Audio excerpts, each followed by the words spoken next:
بسم اللہ الرحمن الرحیم۔ السلام علیکم پیارے دوستو، کیسے ہو آپ دوستو؟ آج جو میں آپ کے ساتھ واقعہ شیئر کروں گا اس کا عنوان ہے معصوم بچی کا حسرتناک واقعہ۔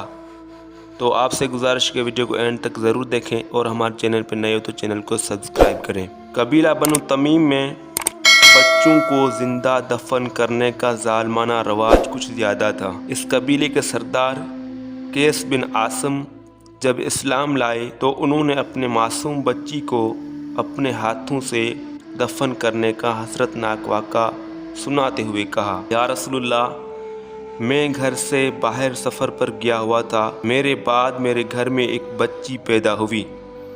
میں گھر میں ہوتا تو اس کی آواز سنتے ہی اس کو مٹی میں دبا کر ہمیشہ کے لیے خاموش کر دیتا۔ ماں جیسے تیسے اس کو چند روز تک پالتی رہی، مگر چند دن پالنے کی وجہ سے ماں کی ممتا نے کچھ ایسا جوش مارا کہ وہ اس تصور سے لرز اٹھتی کہ باپ آ کر اس فرشتے کو مٹی میں زندہ دبا دے گا۔ چنانچہ میرے ڈر سے اس نے اپنے پیاری بچی کو اس کی خالہ کے یہاں بھیج دیا کہ وہاں پرورش پا کر جب بڑی ہو جائے گی تو باپ کو بھی رحم آ جائے گا۔ میں جب سفر سے واپس آیا تو معلوم ہوا میرے یہاں مرا ہوا بچہ پیدا ہوا تھا۔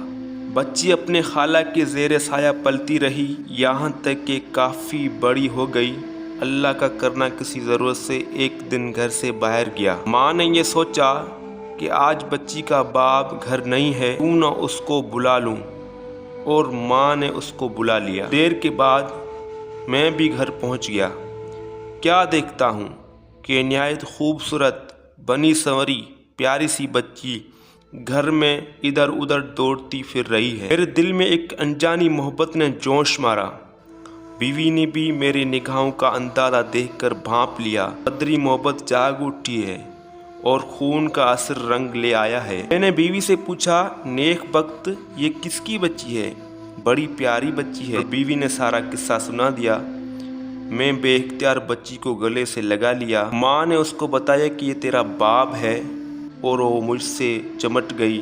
باپ کا پیار پا کر وہ کچھ ایسی خوشی ہو گئی کہ ابا ابا کہتی اس کا منہ سوکھتا تھا، اور جب ابا ابا کہہ کر دوڑ کر آتی عجیب سکون سا محسوس کرتی۔ اس طرح دن گزرتے گئے اور لڑکی پیار محبت کے سائے میں ہر فکر سے بے پرواہ پرورش پا رہی تھی، مگر اس کو دیکھ دیکھ کر میں بھی کبھی کبھی سوچتا اس کی وجہ سے مجھے داماد والا بننا پڑے گا، مجھے یہ ذلت بھی برداشت کرنا ہوگی کہ میری لڑکی کسی کی بیوی بنے گی، میں لوگوں کے سامنے کیا منہ دکھاؤں گا، میری تو ساری عزت خاک میں مل جائے گی۔ آخرکار میری غیرت نے مجھے جھنجھوڑا، میرے صبر کا پیمانہ لبریز ہو گیا، اور میں نے طے کر لیا کہ اس ذلت کے سامان کو دفن کر کے ہی دم لوں گا۔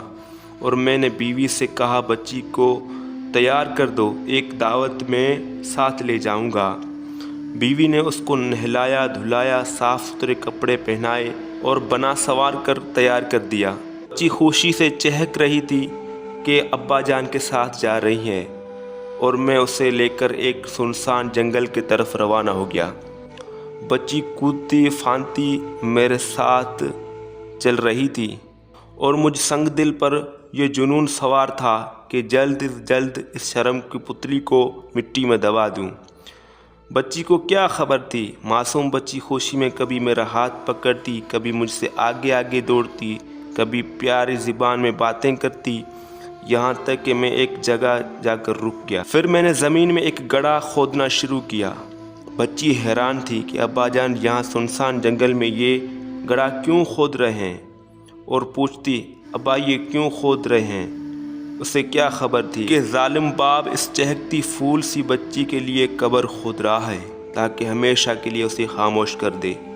گڑھا کھودتے ہوئے جب میرے پیروں اور کپڑوں پر مٹی آتی تو معصوم بچی اپنے چھوٹے چھوٹے پیارے اور نازک ہاتھوں سے مٹی جھاڑتی اور توتلی زبان میں کہتی، ابا آپ کے کپڑے خراب ہو رہے ہیں۔